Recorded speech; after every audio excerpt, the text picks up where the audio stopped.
இருங்க, கொஞ்சம் படிச்சிடலாம். இல்லை இல்லை இல்லை, தரேன், வாய்ப்பு தரப்போகிறேன் எல்லாருக்கும். மாண்புமிகு பேரவைத் தலைவர் மாண்புமிகு துரைமுருகன் அவர்கள் சொன்னதுக்கு என்ன சொல்கிறாருன்னா, கவன ஈர்ப்பு அறிவிப்பு துறைக்கு அனுப்பப்பட்டிருக்கிறது, பதில் வரவில்லை.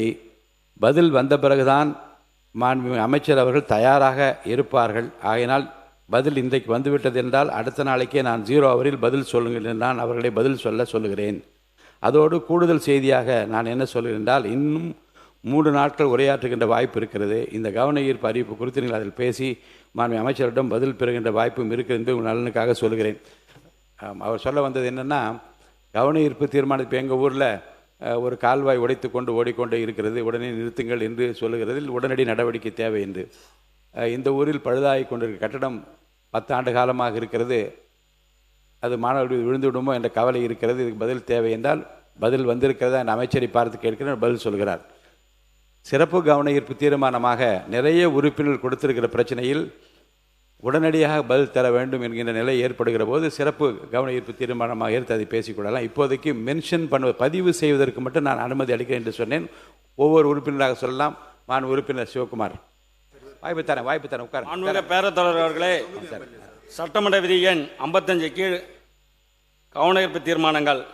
மயிலாடுதுறை மாவட்டம் சீர்காழி சார்ந்த மீனவர் 4 பேர், அதில் ஒருவர் மாவீரன் 38, அவர் சவுதி அரேபியாவில் கடல் பகுதியில் ஈரான் கடல் கொள்ளையால் நடத்திய துப்பாக்கி சூட்டில் உயிரிழந்துள்ளார்.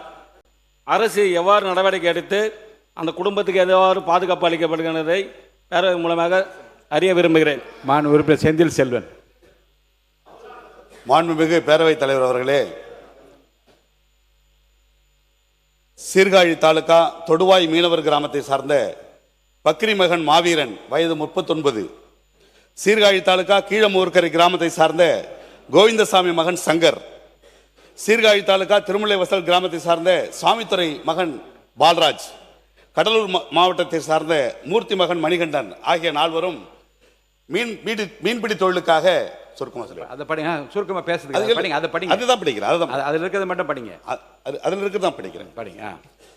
சவுதி அரேபிய நாட்டிற்கு மீன்பிடி தொழிலுக்காக சென்றவர்கள் அங்கே ஈரானிய கடற்கொள்ளையர்களால் துப்பாக்கி சூடு நடத்தப்பட்டு உயிரிழந்திருக்கிறார்.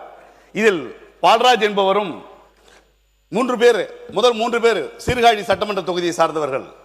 அதைவிட முக்கியமானது, இந்த சட்டமன்றம் உருவாவதற்கு இந்த தேர்தலில் வாக்களித்தவர்கள். இதை மட்டும் படிச்சா அனுமதிக்கிறேன், விளக்கம் சொல்றதுக்கு அனுமதிக்க முடியாது. படிங்க, அதை மட்டும் படிங்க.